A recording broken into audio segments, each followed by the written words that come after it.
मांगीलाल बागड़ी, राजकीय महाविद्यालय नोखा, डॉक्टर प्रेम प्रकाश मनचंदा, सह आचार्य व्यवसाय प्रबंध, बीकॉम पार्ट द्वितीय,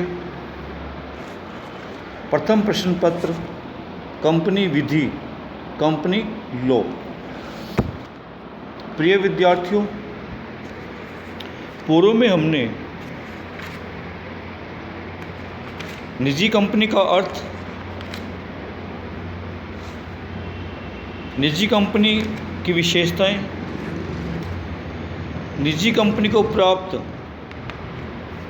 छूटें एवं विशेषाधिकारों का अध्ययन किया था। विद्यार्थियों, आज हम करेंगे निजी कंपनी तथा सार्वजनिक कंपनी में क्या अंतर है।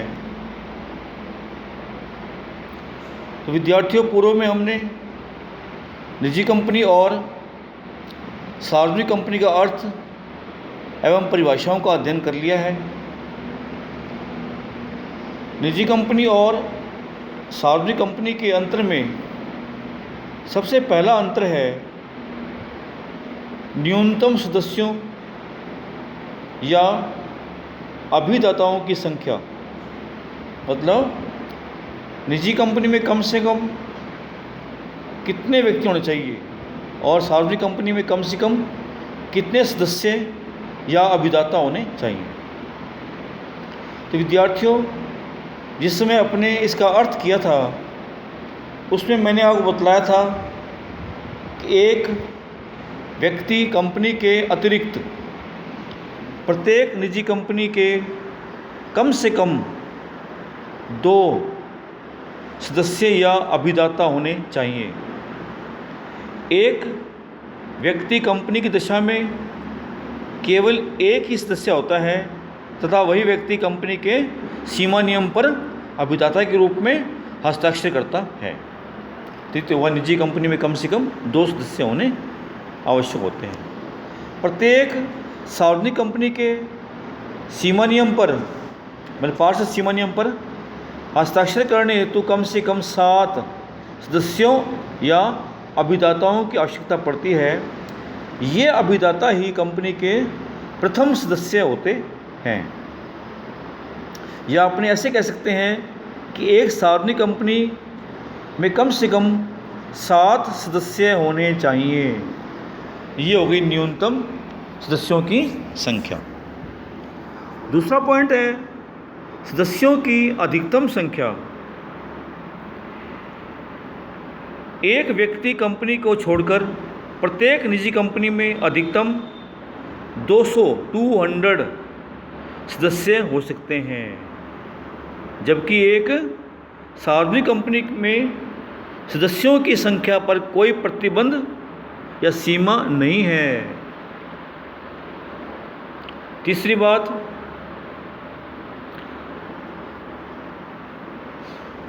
अंतर नियम।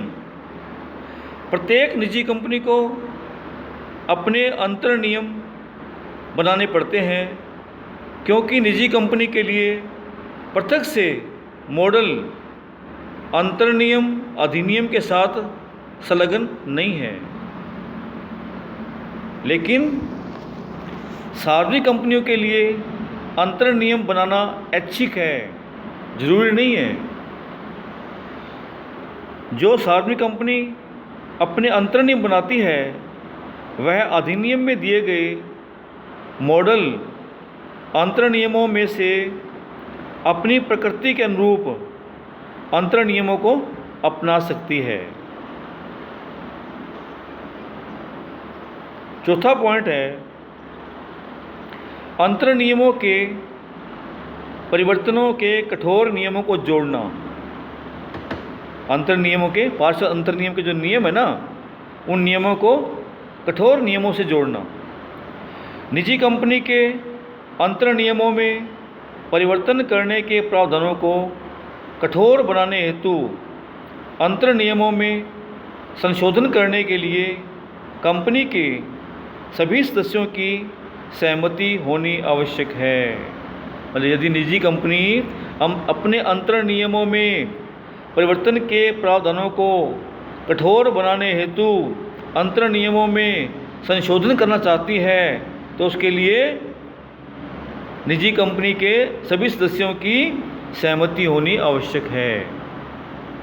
किंतु सार्वजनिक कंपनी के अंतर नियमों में परिवर्तन के प्रावधानों को कठोर बनाने हेतु अंतर नियमों में संशोधन करने के लिए विशेष संकल्प अर्थात विशेष प्रस्ताव पारित करने की आवश्यकता होती है। ठीक है।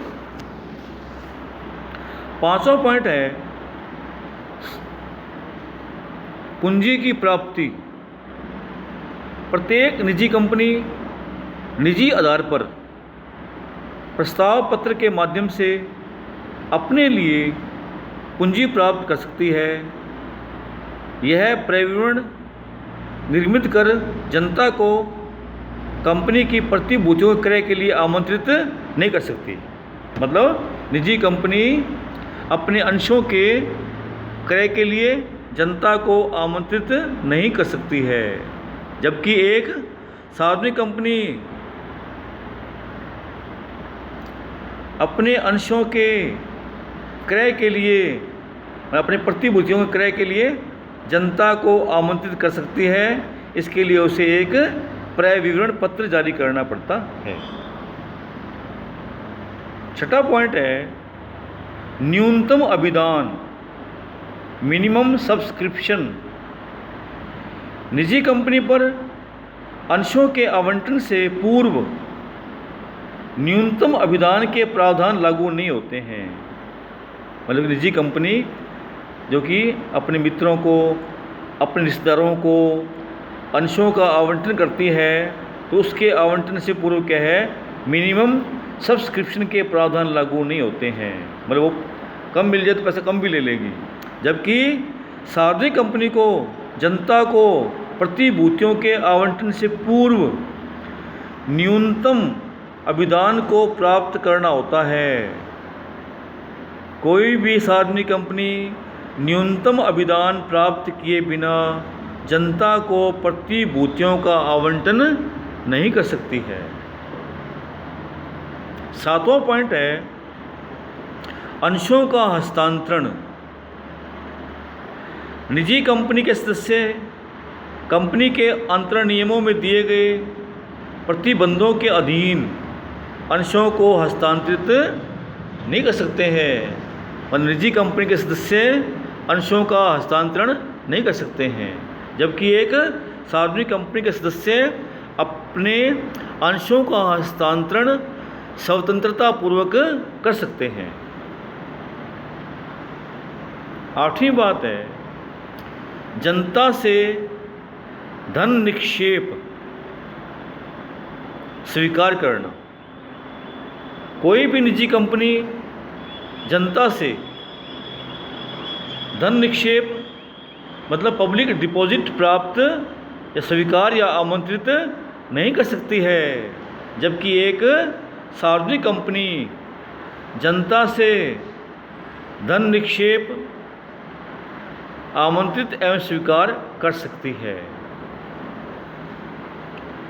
9वां पॉइंट है संचालकों की न्यूनतम संख्या। एक व्यक्ति कंपनी को छोड़कर अन्य सभी निजी कंपनियों में कम से कम 2 संचालक होने आवश्यक हैं। एक व्यक्ति कंपनी में कम से कम एक संचालक होना अनिवार्य होता है, जबकि प्रत्येक सार्वजनिक कंपनी में कम से कम 3 संचालक होने आवश्यक हैं। 10वां पॉइंट है लघु अंशधारियों का संचालक होना। किसी भी निजी कंपनी के लिए लघु अंशधारियों में से संचालक नियुक्त करना आवश्यक नहीं है, जबकि सार्वजनिक कंपनी में क्या होता है, प्रत्येक सूचीबद्ध कंपनी के लिए लघु अंशधारियों में से एक संचालक नियुक्त करना आवश्यक होता है। यदि कम से कम 1000 लघु अंशधारी अथवा कुल लघु अंशधारियों में से कम 10% अंशधारी ऐसे संचालक की नियुक्ति का नोटिस देते हैं, तब क्या होगा, लघु अंशधारियों में से भी क्या है, कम से कम एक संचालक होना आवश्यक होता है। नेक्स्ट पॉइंट है संचालकों का बारी बारी से अवकाश ग्रहण करना।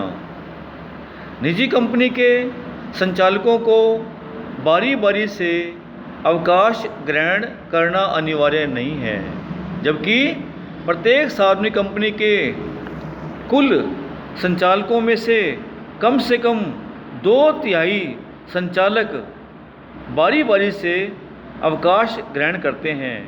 ऐसे संचालकों में से प्रतिवर्ष 1/3 संचालक बारी बारी से क्या है, वार्षिक सामान्य सभा पर निवृत्त होने आवश्यक हैं। नेक्स्ट पॉइंट है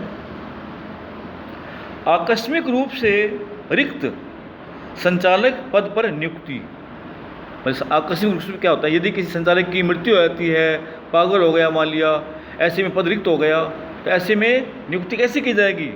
तो प्रत्येक किसी भी निजी कंपनी का संचालक मंडल अपनी कंपनी में आकस्मिक रूप से रिक्त हुए संचालक पद को भरने हेतु किसी भी अन्य व्यक्ति की नियुक्ति नहीं कर सकता है, ठीक है। जबकि सार्वजनिक कंपनी का संचालक मंडल अपनी कंपनी में आकस्मिक रूप से रिक्त हुए संचालक पद को भरने हेतु किसी अन्य व्यक्ति की नियुक्ति कर सकता है। नेक्स्ट पॉइंट है प्रबंधकीय पारिश्रमिक, मैनेजरियल रेम्यूनरेशन। निजी कंपनियां प्रबंधकीय पारिश्रमिक के रूप में अपने शुद्ध लाभ के 11% से भी अधिक राशि दे सकती है, जबकि सार्वजनिक कंपनियां प्रबंधकीय पारिश्रमिक के रूप में अपने शुद्ध लाभों के 11% से अधिक, मतलब 11% से के भीतर क्या है, उसको भुगतान पारिश्रमिक के रूप में कर सकती है। इसके बाद नेक्स्ट पॉइंट है न्यूनतम कार्यवाहक संख्या। निजी कंपनी में जब सदस्यों की सभा होती है, उस सभा के वैधानिक रूप से संचालन के लिए कम से कम 2 सदस्यों का व्यक्तिगत रूप से उपस्थित होना अनिवार्य है। तो न्यूनतम कार्यवाहक संख्या 2 होगी, जबकि एक सार्वजनिक कंपनी की सभा में गणपूर्ति के लिए सदस्यों की संख्या का निर्धारण कंपनी की कुल सदस्य संख्या के आधार पर किया जाता है। 1000 से कम सदस्यों वाली कंपनी की सभा में कम से कम 5 सदस्य, 1001 से 5000 तक के सदस्यों वाली कंपनी की सभा में कम से कम 15 सदस्य तथा 5000 से अधिक सदस्यों वाली कंपनी की सभा में कम से कम 30 सदस्य व्यक्तिगत रूप से उपस्थित होने चाहिए। नेक्स्ट पॉइंट है वार्षिक सामान्य सभा पर प्रतिवेदन। किसी भी निजी कंपनी को अपनी वार्षिक सामान्य सभा का प्रतिवेदन तैयार कर रजिस्ट्रार के समक्ष प्रस्तुत नहीं करना पड़ता है, जबकि प्रत्येक सूचीबद्ध कंपनी को, सार्वजनिक कंपनी को वार्षिक सामान्य सभा की कार्यवाही का प्रतिवेदन तैयार करना तथा उसे रजिस्ट्रार को प्रस्तुत करना अनिवार्य होता है। नेक्स्ट पॉइंट है सचिवीय अंकेक्षण प्रतिवेदन। किसी भी निजी कंपनी को अपना सचिवीय अंकेक्षण प्रतिवेदन सेक्रेटरियल ऑडिट रिपोर्ट संचालकों के प्रतिवेदन के साथ संलग्न नहीं करनी पड़ती है, जबकि प्रत्येक सूचीबद्ध कंपनी तथा प्रत्येक ऐसी सार्वजनिक कंपनी जिसकी प्रदत्त अंश पूंजी 50 करोड़ रुपए या अधिक की हो अथवा जिसका विक्रय टर्नओवर 250 करोड़ या इससे अधिक का हो तो उसे सचिवीय अंकेक्षण प्रतिवेदन अपने संचालकों के प्रतिवेदन के साथ संलग्न करना अनिवार्य होता है। लास्ट पॉइंट है निजी कंपनी और सार्वजनिक कंपनी के अंतर में अंतिम पॉइंट है अपने ही अंशों के क्रय के लिए वित्तीय सहायता। कोई भी निजी कंपनी अपने ही अंशों के क्रय के लिए अपने कर्मचारियों एवं सदस्यों को कितनी ही राशि की वित्तीय सहायता दे सकती है, जबकि कोई भी सार्वजनिक कंपनी अपनी ही प्रतिभूतियों के क्रय के लिए वित्तीय सहायता कंपनी अधिनियम के प्रावधानों की सीमा के भीतर ही दे सकती है। तो ये हुआ निजी कंपनी और सार्वजनिक कंपनी में अंतर। धन्यवाद।